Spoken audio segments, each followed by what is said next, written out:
Good evening, everybody. Bedtime stories by Mike Larkin coming up soon.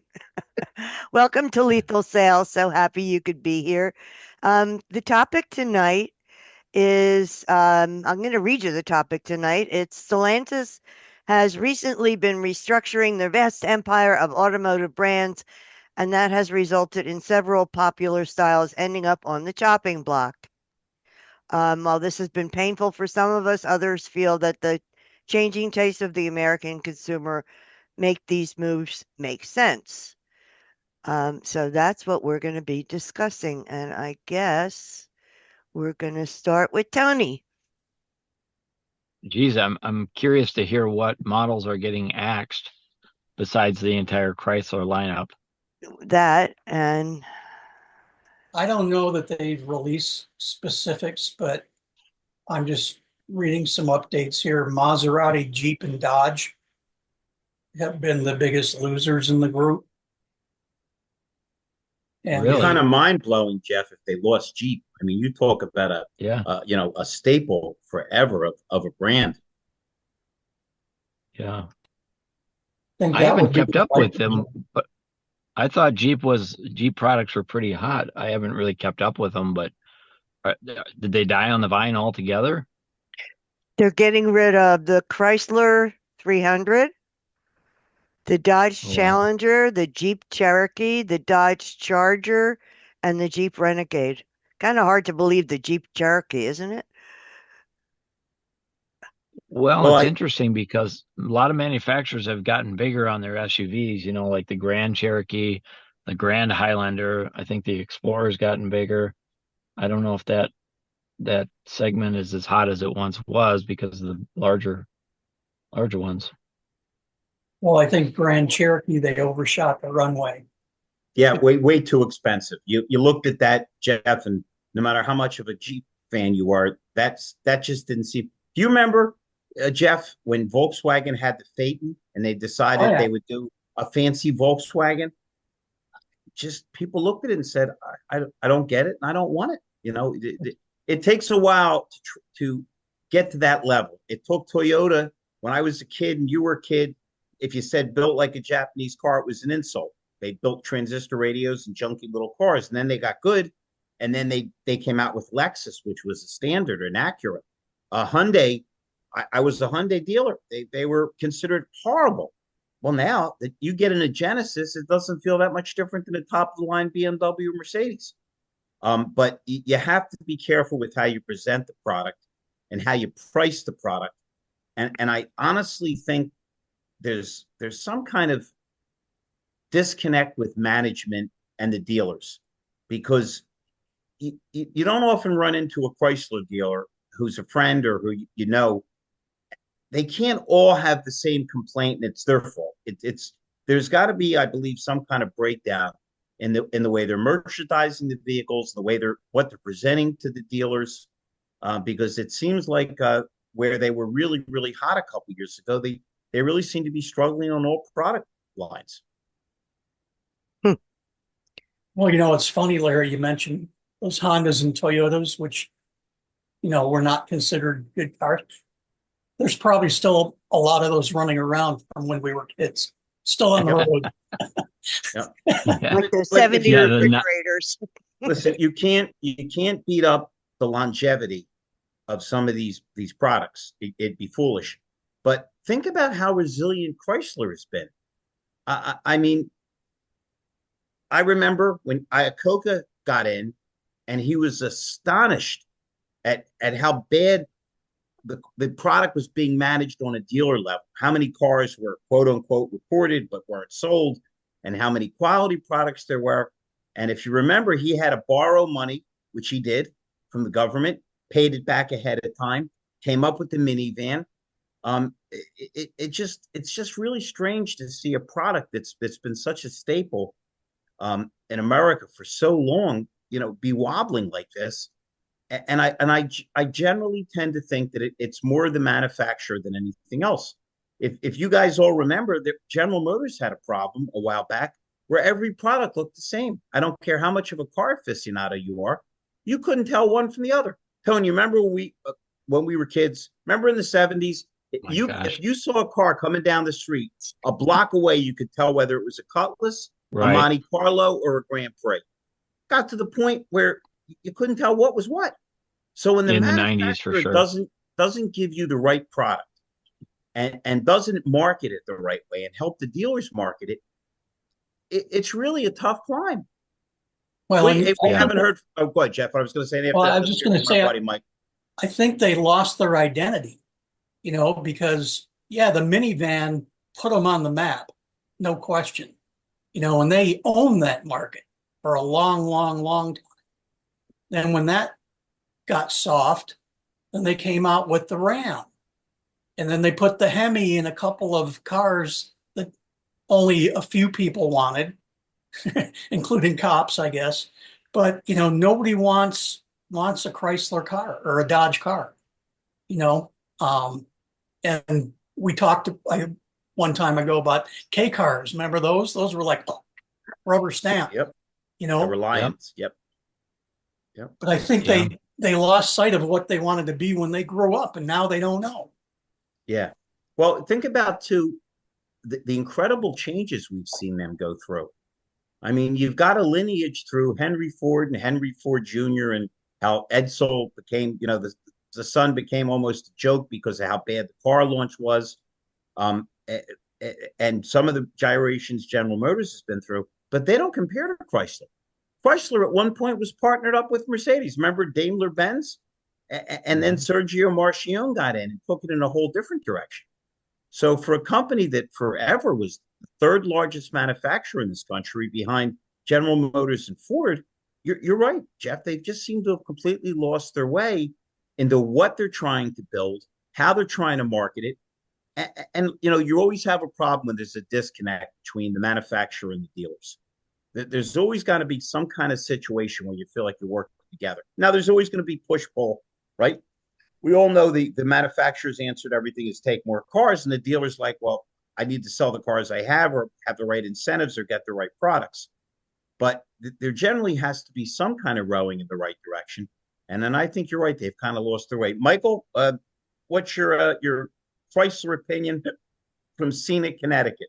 Yeah, I still love the Dodge Challenger and the Dodge products. I mean, you see them on TV and the reruns and stuff, and it's like, wow, that's gonna disappear. Mike, and I think, yeah, Mike, it's 2024. That Okay, was Dukes of Hazzard. You can't keep talking about the Dukes of Hazzard. Although those short shorts were burned into my young mind. Catherine Bach, I give you that. Adam 12 was my friend. No emergency. But true story. I mean, those are in my mind classics. But I think, to Jeff's point, they've lost their leadership and that they don't know how to communicate their why. You said it yourself, Larry. They don't know what they have, or they don't know how to market it. But the bottom line is go back to Simon Sinek. I love that video that he did on his TED Talk. I mean, you should do it, Larry talk on it, Larry. But know your why. It starts with everything we do is based on this. What we believe is this. Actually, they're not Mike, communicating that. Yeah, Mike, you're gonna laugh. It's almost like you're doing a lead-in for me. I just did a Larry talk that the how is more important than the why, and I'll correlate it with what you're talking about. I said, because I'm all over the country and I get 10, 5, 12 people hired, there's always 5, 10, 12 that don't get hired. And it's always interesting that they want to belabor, why didn't I get hired? Rather than, how can I do better? How can I move forward? How can I accomplish what I want to do? So listen, I think the why is pretty simple for all manufacturers. They want to sell a lot of cars. They want to build a loyal following. They want to get the people in. The question is the how. Mike, you know a lot of dealers. Jeff's all over. Tony, everybody knows and likes Tony. Think about how many people you know that are Chrysler dealers that are disgruntled. And I'm not talking about disagreeable people. I'm talking about really nice people that it's almost like a therapy session when you start talking to them.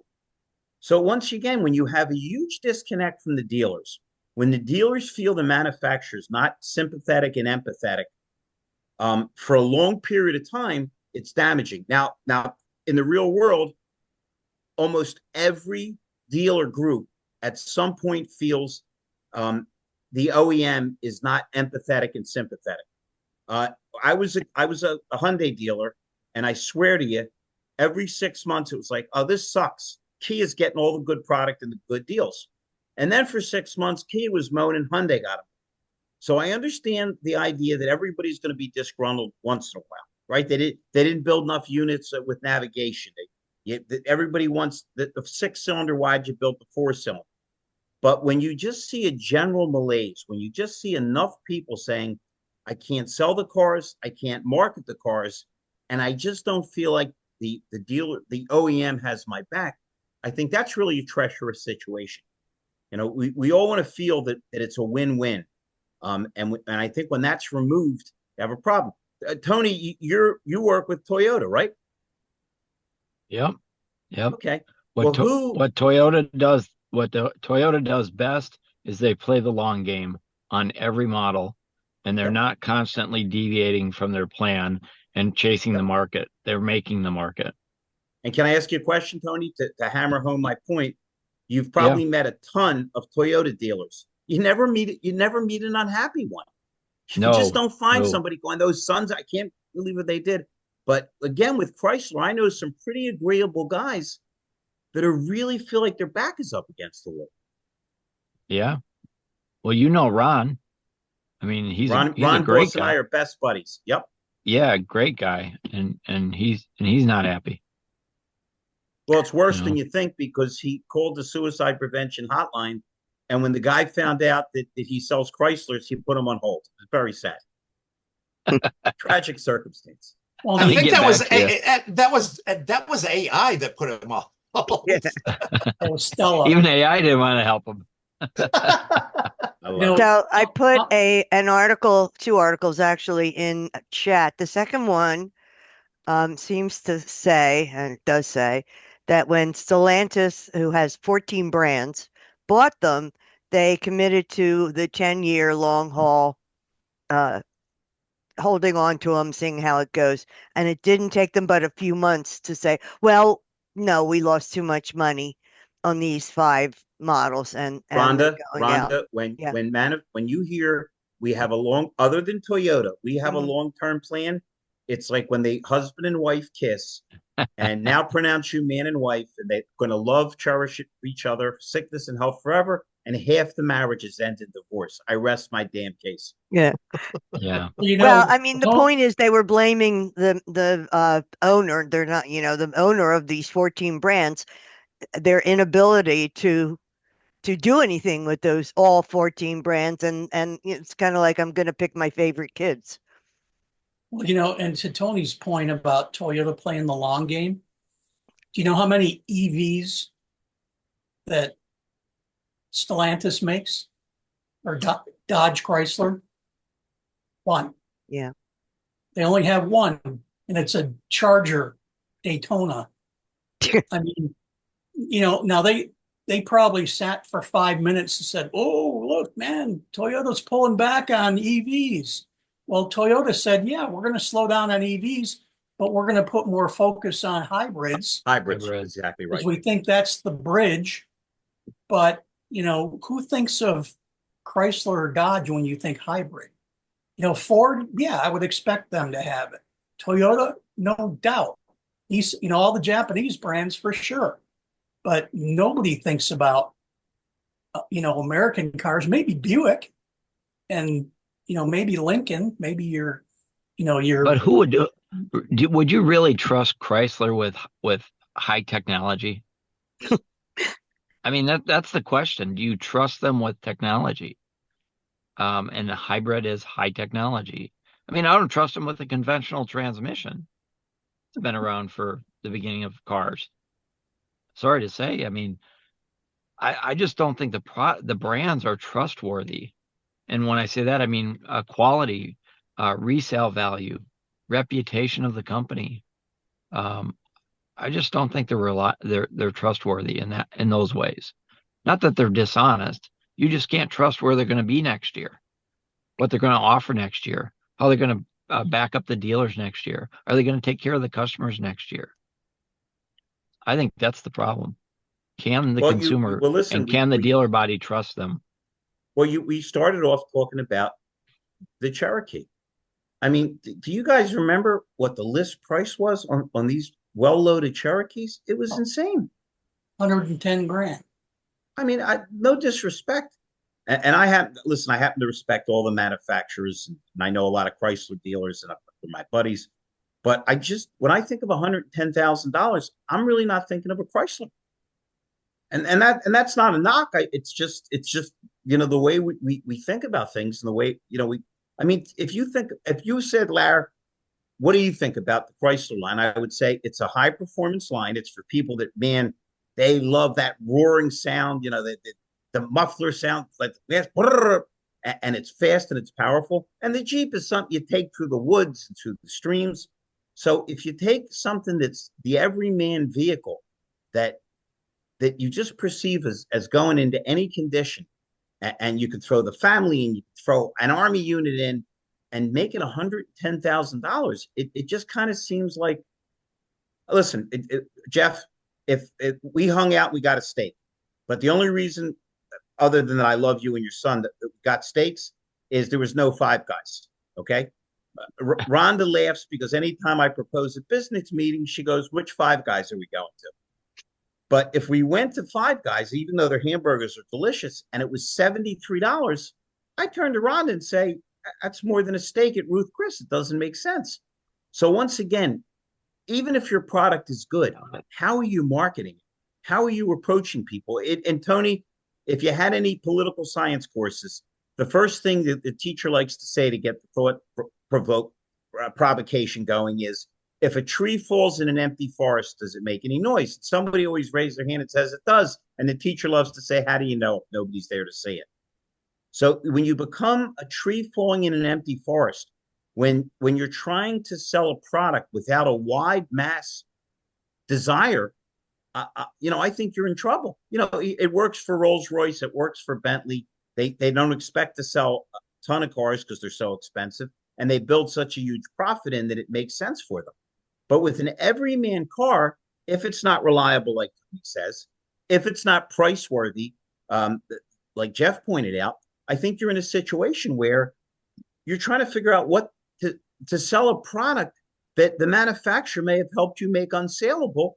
And again, I don't mean any disrespect to the OEM, but I'm not sure that dealers perceive them as standing behind them. They certainly don't stand behind them the way Toyota does. I don't even think that's a question or opinion. No. Yeah, Toyota tries to figure out ways to honor the warranty. Chrysler tries to figure out ways to get out of the warranty. The only reason, Tony, so you know that Mike Larkin has gone silent, is on his other computer. He's pulling up pictures of Catherine Bach from the Dukes of Hazzard. I know how Mike's mind works. That's on my phone, but I need to put you guys on my phone smaller, and then my big screen bigger for. You know what, Jeff? Sure, I don't mind taking the Catherine Bach. Anybody that's in a car that cool, wearing short shorts and stockings and heels in the Ozarks, wherever the hell it was, Tennessee, is okay with me. You talk about a weird juxtaposition. There it was. Jeff, pull us out of the gutter here. You know how Larkin always pulls. I'm no boss hog. Go, Jeff. No, it was. I was just thinking of the Smokey and the Bandit movies too. Everybody wanted a Trans Am. Trans Am. Yep. Oh and the Camaro was the Z28 was every bit as nice, if not nicer. But the perception was the cool car was the Trans Am. The Trans And Am. they sold a buttload of Chargers because of Dukes of Hazzard, right? Mm-hmm. And I often think about that with NASCAR. Is it still like that? Win on Sunday, sell on Monday. Sell on Monday. I mean, you've got 3 brands in NASCAR now? Yeah. And all of them are the same on the inside. They just have a different shell on the outside. So, are there really bragging rights if it's Toyota or Chevy or Ford that wins? Nah, I'm we not just sell sure. every day. Depends who you ask, my buddy. If you ask the OEM, they'll tell you absolutely. Yeah, If you well, ask an insider, they'll lean more in your direction. That it's basically it's the same old song.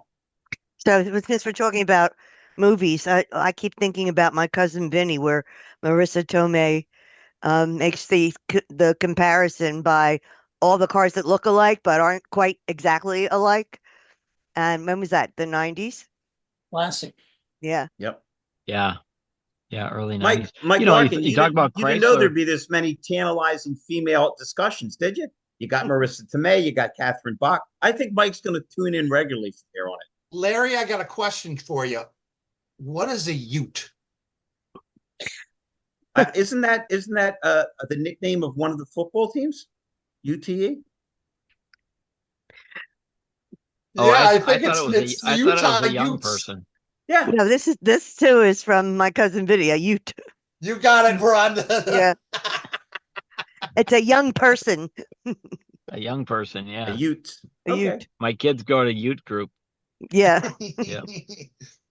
Yeah, Well, Herman it's Munster funny. asked Herman Yeah. Munster asked that question. You know, Larry, you said that, a Chrysler for 110K, in today's dollars, Fifth Avenue would be 100 grand. And that, they gave up on the luxury market and just became another upscale Dodge with the Chrysler product. But there was a But time that the Chrysler product was right there with Lincoln and Cadillac, yep, and and so was they the flat out gave up on it. and so was the Olds 98. You had a different. I would. This is going to be a little bit far afield, but I think you guys might agree with me. We've seen the infantilization of an entire country. In terms of how silly older people can be and how even more immature younger people can be. But a lot of the perceptions that we have of what is luxury, I think, have kind of gotten skewed. I'm not saying in a good way or a bad way, but they just have. Because if your perception is that it's cool, that's what people look for. If you were you're not dumb, but if you were 70 years old and you had plenty of money, you wanted a Lincoln, you wanted a Cadillac. If you were really wealthy, you wanted something that felt luxurious. But I pass a lot of people that look like the ancient mariner and they're driving a Tesla because today the perception to be cool may be more important to older people than the perception of being comfortable. I think it gives them a reason, right, for what I drive. Because, I can be a tree hugger and feel good in my Tesla, and yeah, it was Cadillac, especially with the fender skirts. That was a luxury vehicle. You made it, man. Remember, Yeah, well, my curb favorite feelers movie, and a Continental Glenn Cat. Gary, Glenn Ross, first prize, Cadillac. Well, I'll tell you what, I'm not that old, but I can remember at the very beginning of my career, there were certain people, because we were also tied in with the Nissan dealer. There were certain people that would come in, they were older, they would not buy a Japanese car because of the layover from the Second World War. I mean, how crazy is that? Yeah, no. So it's just funny how perceptions change and how we look at things and the things we want and we desire, can just change so drastically, in such a strange way. We've shifted in a lot of ways as a society that just don't really make any sense. Listen, Mike, I'm not You often in don't the want to same get room. into it. Yeah, I'm not often in the same room with you, and I haven't had the chance to meet Tony yet. And when I did, I'll be respectful because he's a God-fearing guy.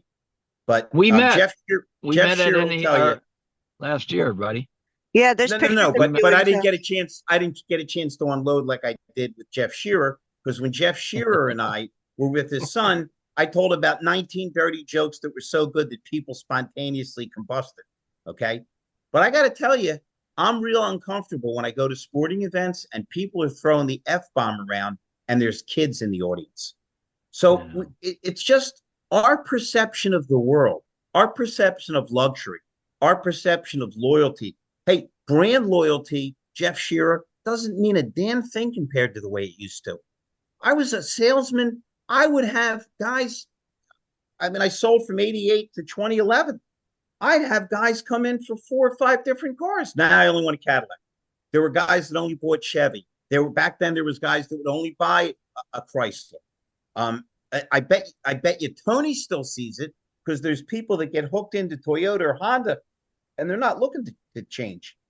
But it's just interesting how the way we perceive things has changed so drastically, and what we used to consider to be, to be loyalty, doesn't really seem to be there. It's Well, and I think to repeat it, somebody won't blink about stroking a check for a Lincoln or a Suburban or a Tahoe for $100,000, right? Or a Mercedes box, right? Because that price point is, if they can afford it, it is aspirational to them. Not exotic, but it's aspirational. But man, by the way, can I interrupt for 1 second just to reinforce your point and show you how smart you are and how what you said was perfect? I have seen several of that new SUV Tesla. I have never Oh my seen an gosh. uglier car in my Truck. life. Yeah. You know Oh what it my looks like? gosh. It looks like the Pontiac Aztec got pregnant because it's got all these weird angular asymmetrical lines. Listen, I don't care. Ray Charles would tell you that car's ugly, but these people didn't go, "Ooh, it's the fancy Tesla." So, Jeff, I didn't mean to interrupt you, but I saw that. I thought you're 100% right. It so looks here's like another. Larry, I was behind that car. I was parked behind that or behind one of those at a stoplight, and it reminded me of a parade float from my homecoming parade in high school. It's just the I love it. goofiest looking thing. I It's think like a it looks like a cardboard box on dumpster. wheels. My Yeah, it's my great. brother-in-law, and talk about perceptions, Larry. My brother-in-law bleeds blue and black for BMW. Won't drive anything else. Knows every nut and bolt about the car. Just his thing. He was going to buy one of the new upper end Teslas because he's kind of a speed freak, but he changed his mind because Elon Musk is such a mook. He says, I can't do it because of that guy. So you think about how that rolls down and how perception changes. What is, Henry Ford, once again, Jeff Shearer is always right. Henry Ford is one of the most brilliant technologists in history. He changed the way we market products. He changed and formed the car industry. He gave all his people a raise, and every other capitalist that was an industrialist said, "Are you insane?" He says, "No, I want my people to be able to afford what they're buying." But he had a pretty deep problem from my perspective and Ms. Wenner's problem. He was a deep anti-Semite, deep.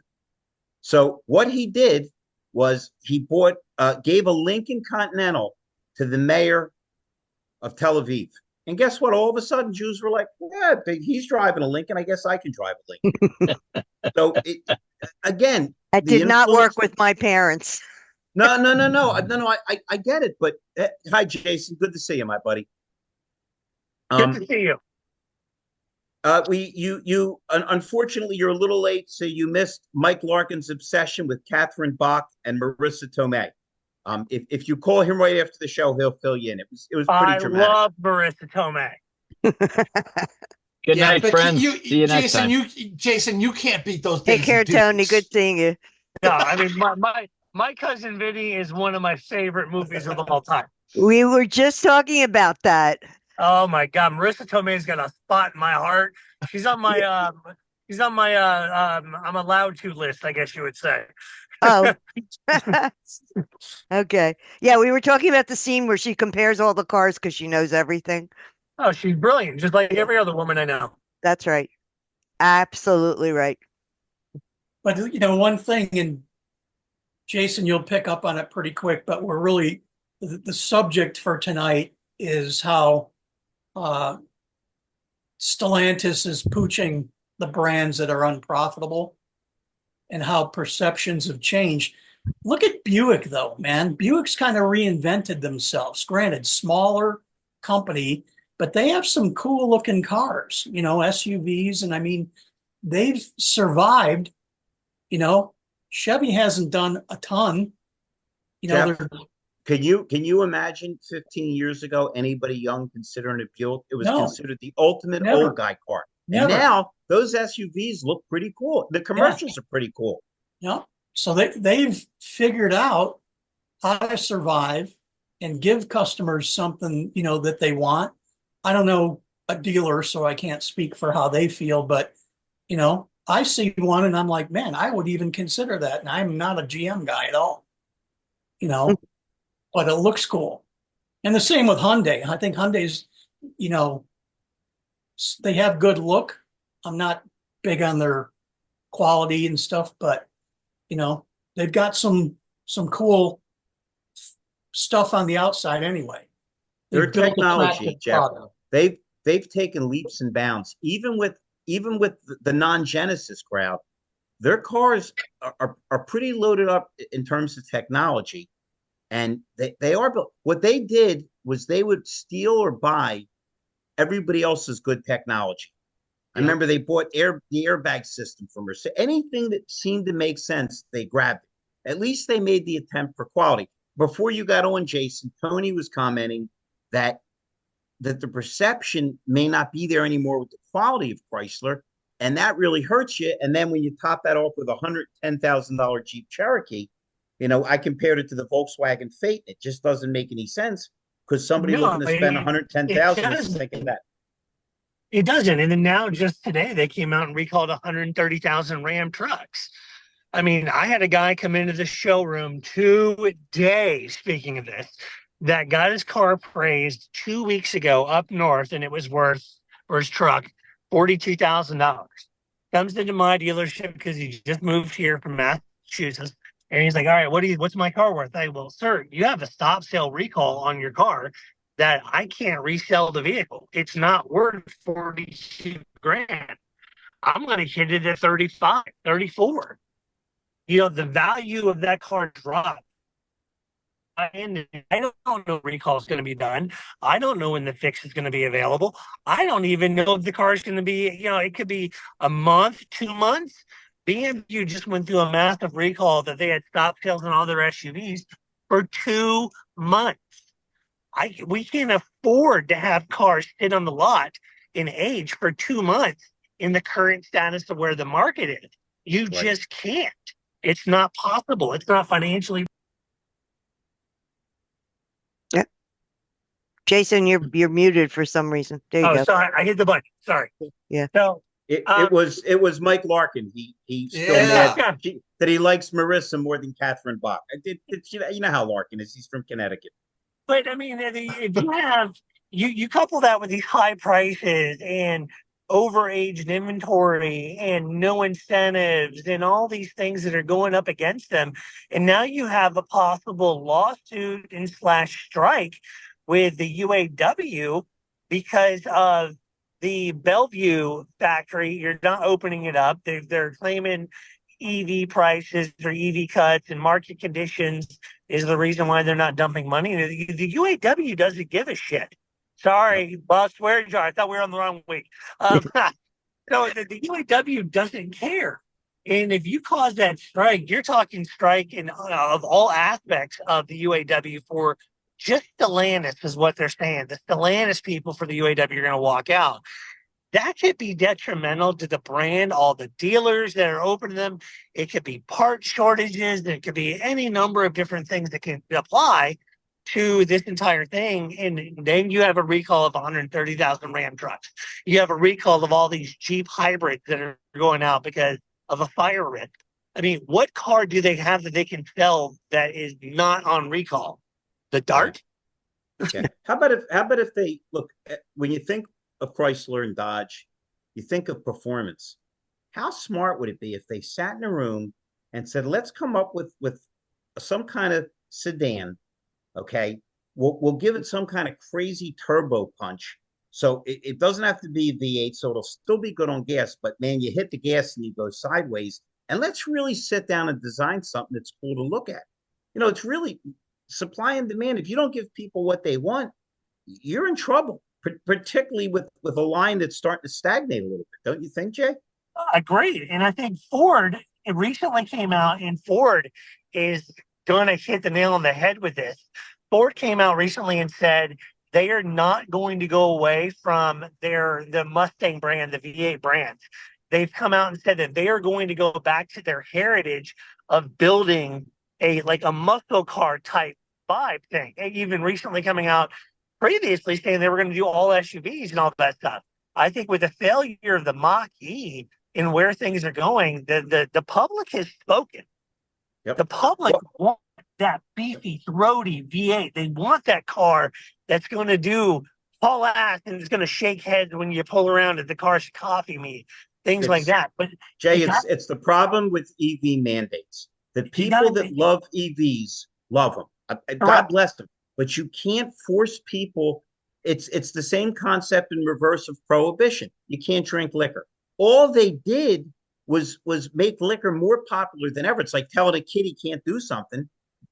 Have a huge rise in crime. And I don't know how well you guys know about prohibition, but certain aspects of the government, and I'm not making this up, put poison in certain whiskeys. They were willing to kill people to make a point that they didn't want you to drink.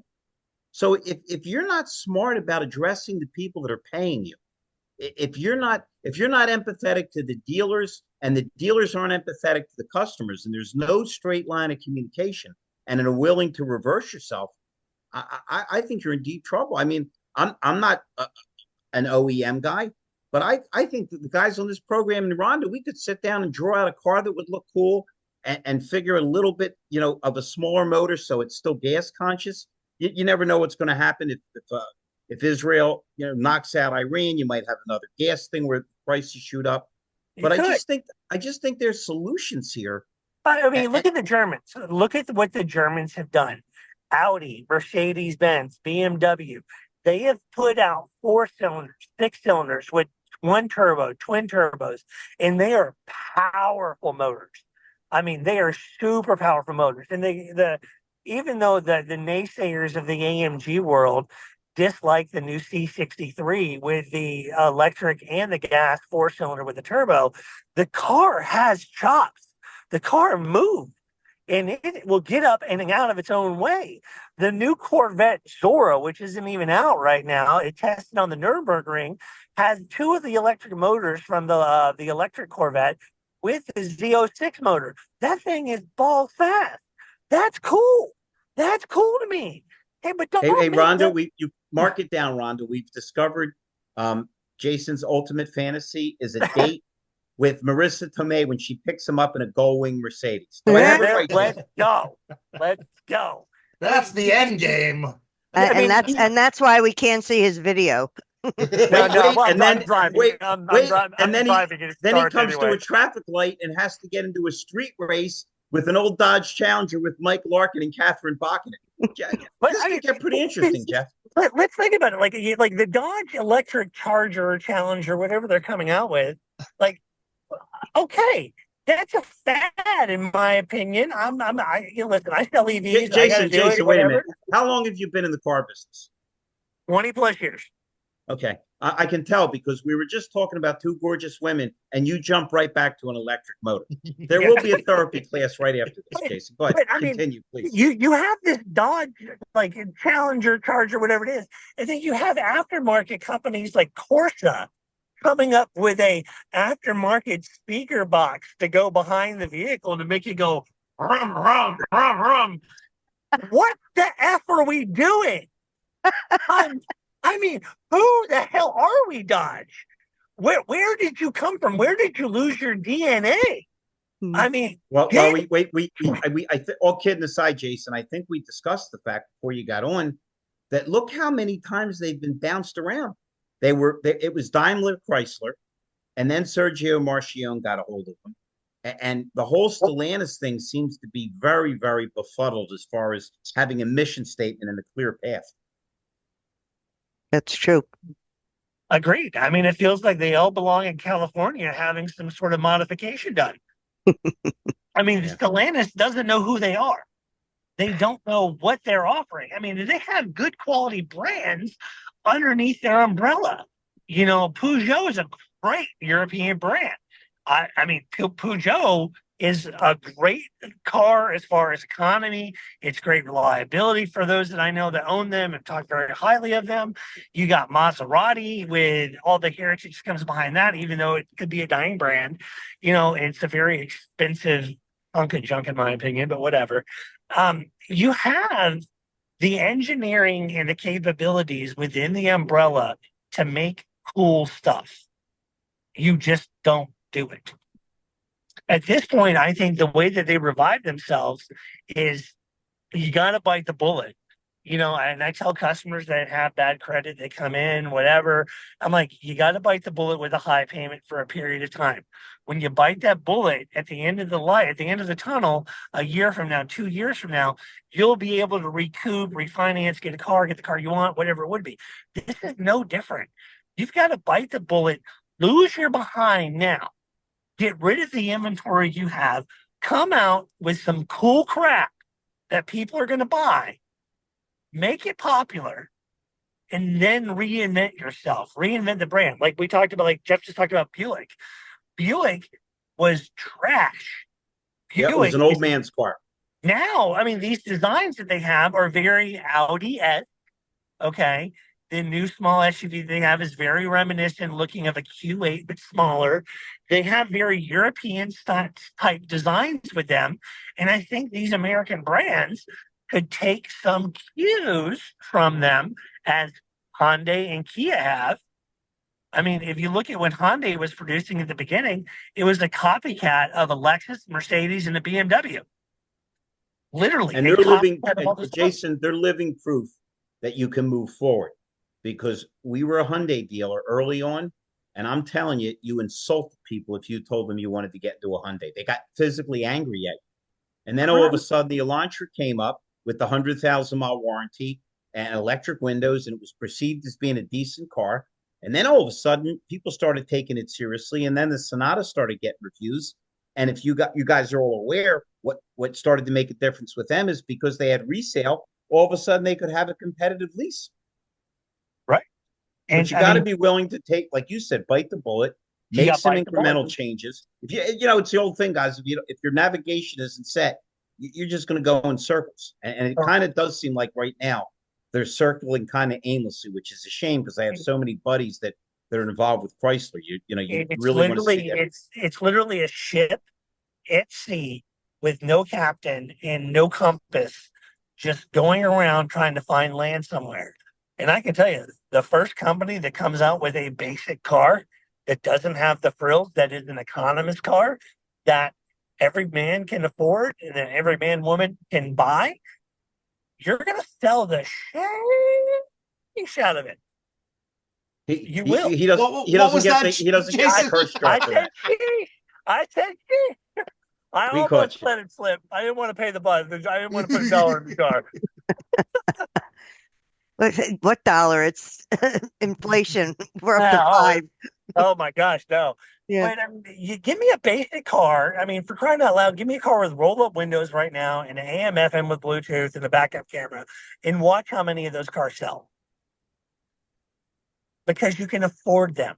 Yeah. You can buy them. You're not going to lose any money on them. They're basic. As far as the technology is concerned, the technology is out there and it's cheap. Look at Hyundai. Look at Kia. Now, granted, the radar systems they use for the adaptive cruise control are not as advanced as some of the other makes that are out there. They only fluctuate, I think, at like 6,000 megahertz a second, to where some of the other brands are doing 600,000 or 60,000, whatever the number is. That makes them safer, but it's still better than nothing. And I'll take a cheap car that I could sell to everybody right now, because everything is under 20. You can't keep cars under 20 grand on your lot. You can't. That's why I miss the neon. I had one of those. Oh my gosh. You put a neon and do another SRT neon, put a couple of turbos in it. Let's roll. You know what I mean? Let's ride. Yeah, it was like so cheap, and that car owed me nothing because we ran it into the ground. Exactly. That's what people want right now. They want the cars that they could just get in, drive the wheels off of it, not have to worry about it, not have to worry about this module, this sensor, that sensor. If I don't put the gas cap on tight enough, I get a check engine light, and I got to go to the damn dealership. That's what Why? happened. Yeah. I mean, why? I mean, we got too complicated with these cars for the most part, and we started shoving sensor after sensor after sensor in it. Granted, I get it. I understand why, but we got to dumb it down a little bit more. Get back to the basic car and let's see what happens. Yeah. Well, let me know when the neon comes out again, because my next step. I wouldn't hold your breath unless you think you look good in the color blue, because it's they're not definitely not thinking in the right direction with Chrysler. They seem to be, again, I love my buddies that have Chrysler places. They seem to be stumbling a bit. It Yeah. doesn't You don't get the feeling like they're on top of it. I Yeah. listen. Yeah, Toyota. I know. I love the fact I that know I've talked to well, bunch, but Jason, think there was about a how many guy. people. Go ahead, you go first, Jason. I was going to say, like, I talked about it a couple of weeks ago. The son of the guy that basically invented Chrysler was getting backed by investors, and he was making a pitch to buy Chrysler from Stellantis. I say Stellantis, let him have it. Let him have Chrysler. You keep Dodge, you keep Ram, you keep, those things that you want to have, Jeep, whatever. Let them have Chrysler. Let the guy have Chrysler back, and let's see what Chrysler can do. I was just going to say to that point, Jason, one of the leaders in the industry, let's face it, he was talking about the 2, maybe 3 years ago, how the demise of Carvana, and he was telling everybody that's trash. Well, they've come back in a roaring way, and he attributes that to the leadership. And to your point, Jason, why not get this guy who's passionate about it and who wants it and who founded it to lead it again? Exactly. What's the hesitation here? Exactly. I mean, we talk to our salespeople about being passionate about the product. People buy off of that. They feed off of that. And if you're passionate about your product, your brand, you exude that during the sales process. I mean, right now, nobody I know that's at a Chrysler Jeep Dodge store is exuding anything but disgust. They just don't want to be there. And how do you invoke somebody to come in there and want to buy from somebody who doesn't even believe in what they're selling? That's right. You can't. Yep. No, You you're gotta right. you gotta reinvigorate a market that is stagnant for you. I mean, dumb decisions have caused you a lot of money right now, and it's only going to cost you more if you don't change now. I don't know, man. I don't know if the people at Taco Bell think they're serving steaks. No, but I'll still buy the hell out of a burrito. It just seems to me that Stellantis feels more like a finance company than a car company. Because I think that's their focus. We're going to make money, and we're going to, and if we don't make money, then we cut off this arm and we cut off that leg. Rather than try to fix it. There's an old thing: you can't save your way into a profit. You want to do things that That's attract right. and make I profit. tell you that every day, Larry.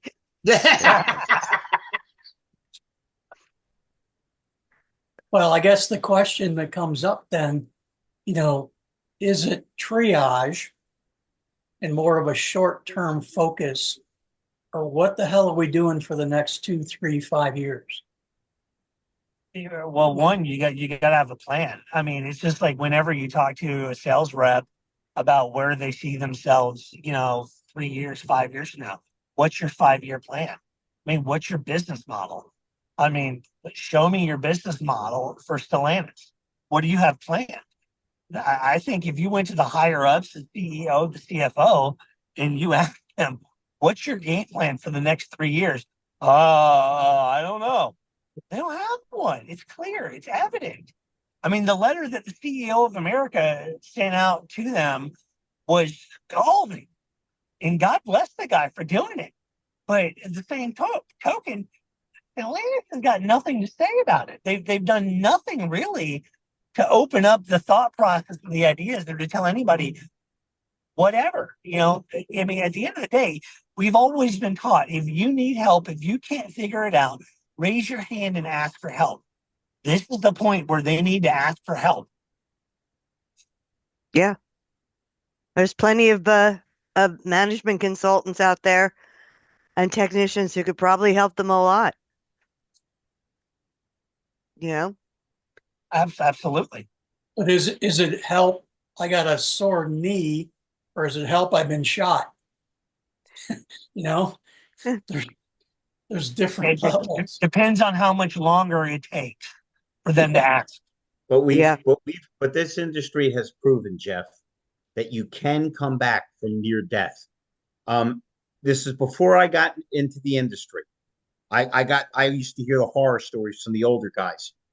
For a while, Cadillac, the higher muckety mucks had to be smoking crack because a bunch of guys sat around in a room and came up with these motors: the 6 for Cadillac, the 468, and the 4100, and the diesel. The 4100, I don't think there was one good 4100 motor on the planet. Every one of them went bad. The diesel was a nightmare. On the 468, everybody would disable the 4 and the 6, and the 6 wasn't powerful enough. And then when they finally got over that and came out with the 4.5, then they decided we need a smaller car, and they came out with the Cimarron, which was a Chevy Nova with a Cadillac emblem on it. And Lincoln was worse. Wait, Lincoln was worse. They put a Granada with a Lincoln emblem and called it the Versailles. You guys remember that? How bad that car was? So, but the point is, these products have come back. They reinvented themselves. They You had did. the Navigator. You had, They man, did whoever with thought leadership. whoever It's the thought, leadership. Jason, that rappers would embrace the Escalade the way they did? How that car suddenly became cool.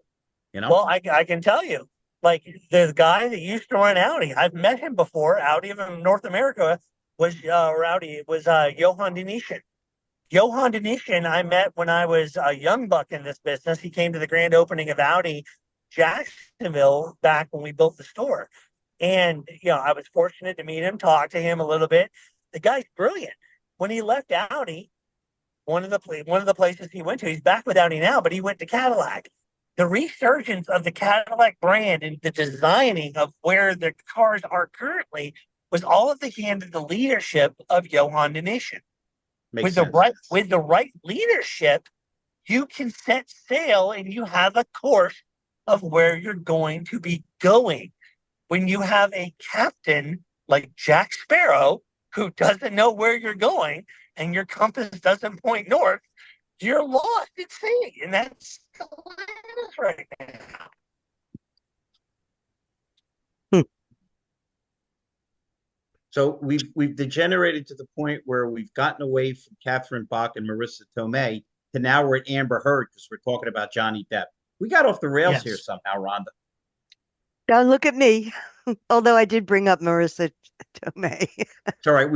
I think every guy has a crush on Marissa Tomei. She's beautiful, but she's kind of like one of the guys. Oh my gosh.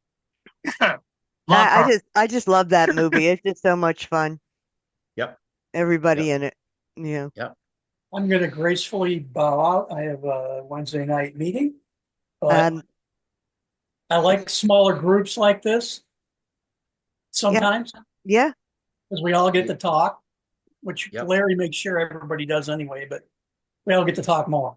Yeah. No, brother, it's an attitude of gratitude. I'm glad I got nice folks. I feel like I ran my mouth for the last half hour. I'm sorry. No. Hey, listen, it was an interesting conversation. Why don't we wrap it? And let me just heartily thank Tony, who had to go to his meeting. Jason, it's always a pleasure to see you. Mike Larkin's my man, and Jeff Shearer, you're my guy too. Thank you all for being with us. And we'll have the full crew back. Peter couldn't get a signal. He texted me. And I'm sure that's the same with Russell Hill. We'll have a full strength next week. Everybody stay healthy, be careful, and thank you so much. And we look forward to seeing you next Wednesday. Same time, same channel. Good night, everybody.